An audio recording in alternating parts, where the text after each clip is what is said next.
Welcome to cook with Nargis. আমি নার্গিস আজ মশালা egg কারি recipe করে দেখাবো। ডিমটা বয়েল হতে দিলাম, আর কিছুটা লবণ দিয়ে দেবো,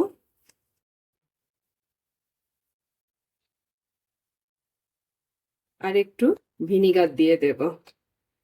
এটা দিলে ডিমটা অনেক সময় ফেটে ফেটে বার হয়ে যায়। এই নুন ভিনিগার দিলে ডিমটা সুন্দরভাবে সিদ্ধ হবে। ডিমটা এবার পুরোপুরি বয়েল হয়ে এসছে।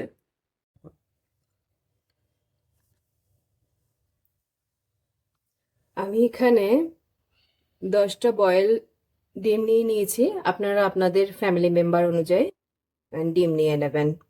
এবার আমি ডিমগুলোর ওপরে একটু লবণ, একটু হলুদ দিয়ে ভালো করে মাখিয়ে নেব। ভালো করে নুন হলুদ মাখিয়ে নিলাম।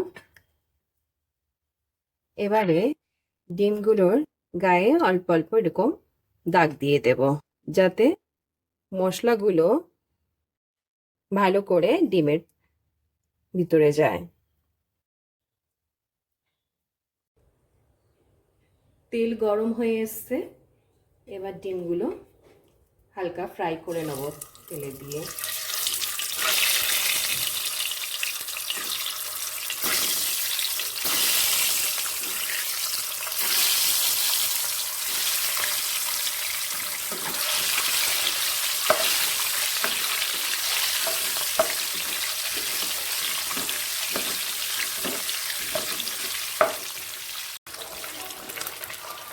এবার ডিমগুলো হালকা ফ্রাই হয়ে কালার ধরে গেছে, ওই ডিমগুলোকে তুলে দেব।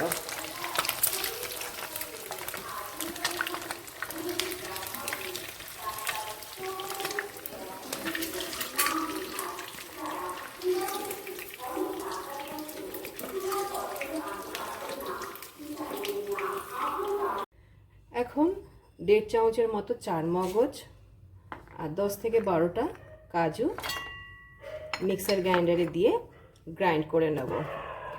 আর এখানে একটা কথা মনে রাখবেন যে কাজুগুলো বা চারমগজ একটু পানিতে ভিজিয়ে রাখলে পেস্ট করতে সুবিধা হয়। মশলা আন্ডা কারির জন্য এই সমস্ত মশলা আমি রেডি করে নিয়েছি। এর জন্য আমি 3টে মিডিয়াম সাইজের পেঁয়াজ চপ করে নিয়েছি, 2টো তেজপাতা, 4 থেকে 5টা কাঁচা লঙ্কা চেরা, 2টো মিডিয়াম সাইজের টমেটো কুচি, আদা রসুনের পেস্ট, টক দই, ধনে পাতা কুচি, গরম মশলার গুঁড়ো, গোটা গরম মশলা, এলাচ, লবঙ্গ, দারচিনি আর কয়েকটা গোটা গোলমরিচ।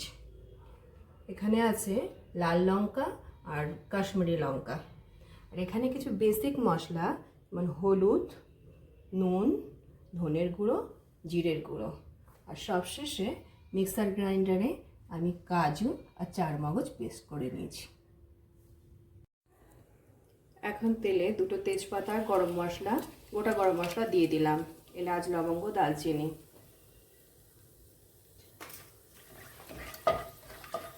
এবার এটাকে হালকা ফ্রাই করে নেব গরম মশলাটাকে।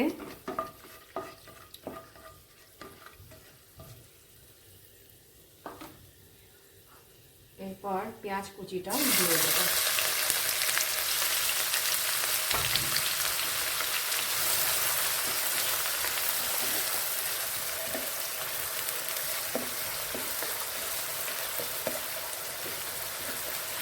পেঁয়াজ কুচিটা হালকা ব্রাউন করে ফ্রাই করে নিতে হবে।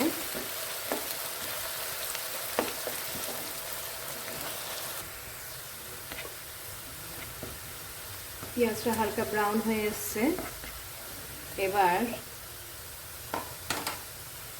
আদা রসুনের পেস্টটা দিয়ে দেব।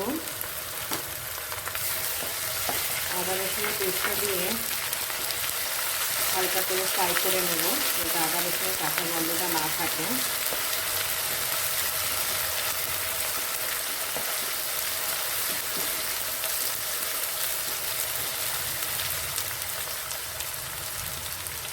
এখন টমেটো কুচিগুলো দিয়ে দেবো।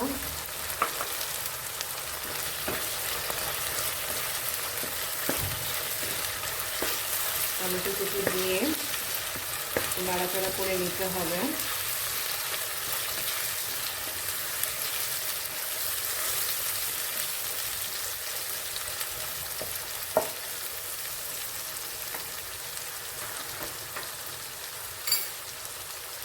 এবার পরিমাণ মতো লবণ দিয়ে দেব, হলুদের গুঁড়ো দিয়ে দেব,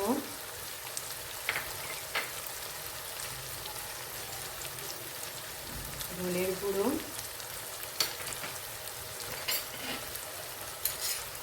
জিরের গুঁড়ো,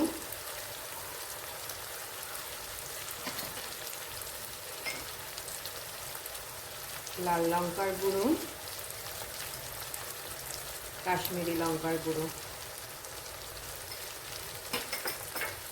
এগুলো দিয়ে ভালো করে কষিয়ে নিতে হবে।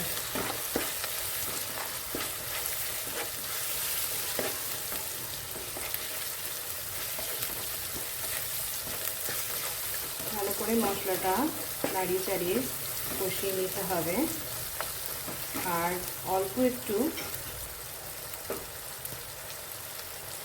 পানি অ্যাড করে মশলাটা ভালো করে কষিয়ে নিতে হবে, মানে টমেটোগুলো সফট হয়ে যায়, মশলাগুলো ভালো করে কষানো হয়ে যায়।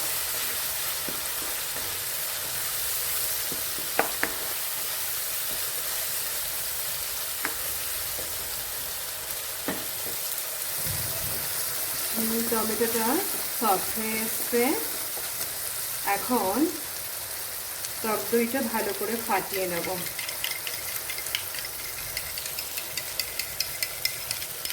টক দইটা ভালো করে ফাটিয়ে নেব, নিয়ে গ্যাসের ফ্লেমটা আস্তে করে টক দইটা দিয়ে দেব। আপনারা পারলে গ্যাসের ফ্লেমটা বন্ধ করে দেবেন, কেননা টক দইটা বেশি ফ্লেমে দিলে, হাই ফ্লেমে দিলে টক দইটা কেটে যেতে পারে।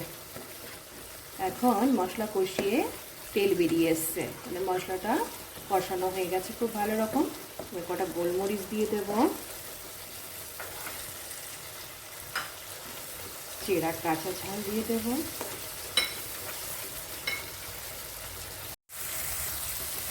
এবার চারমগজ আর কাজু মিক্সার গ্রাইন্ডারে যে পেস্ট করে রেখেছিলাম ওটাকে দিয়ে দেব।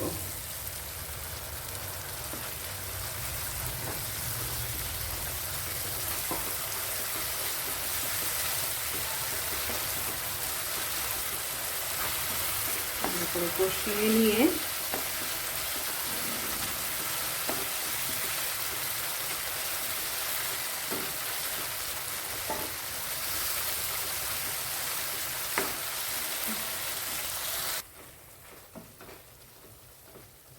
এখন ফ্রাই করা ডিমগুলো দিয়ে দেব।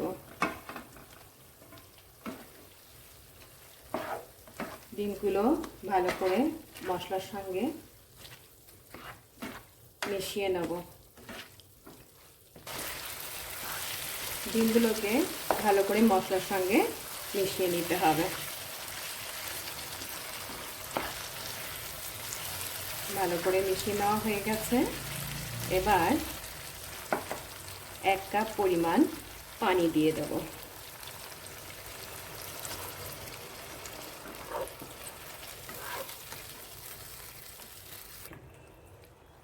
এবার ভালো করে ফুটিয়ে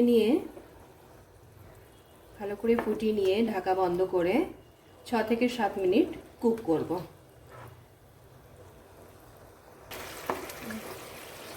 ভালো করে ফুটে গেছে। এবার ঢাকাটা বন্ধ করে দিলাম, দিয়ে 6 থেকে 7 মিনিট এটা কুক হবে মিডিয়াম ফ্লেমে।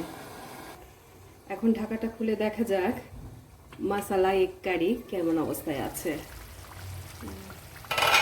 অলমোস্ট হয়ে এসছে, মশলা এগ কারি অলমোস্ট হয়ে এসছে। এবার এতে ওপর থেকে গরম মশলার গুঁড়ো দিয়ে দেব, আর অল্প একটু ধনেপাতা কুচি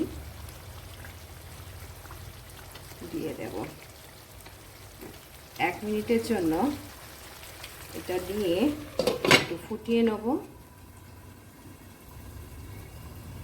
নিয়ে গ্যাসের ফ্লেমটা বন্ধ করে 2-3 মিনিট রেস্টে রেখে দেবো। তারপর সার্ভিসিং বলে দিয়ে সার্ভ করব। 3 থেকে 4 মিনিট রেস্ট হয়ে গেছে। এবার দেখা যাক এগ কারিটা আমার কেমনভাবে তৈরি হয়েছে। দেখেন কত সুন্দর কালার এসছে। এগ কারিটা পারফেক্টভাবে হয়ে গেছে। এবার মশলা এগ কারি সার্ভিসিং ডিশে দিয়ে দিলাম।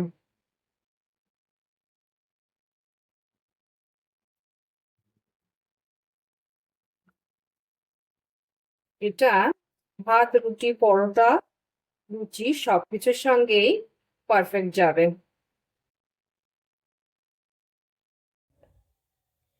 আমার ভিডিওটা যদি ভালো লেগে থাকে আমার চ্যানেলটাকে সাবস্ক্রাইব করে দেবেন, বেল আইকনটা ক্লিক করে দেবেন, লাইক শেয়ার কমেন্ট করে দেবেন।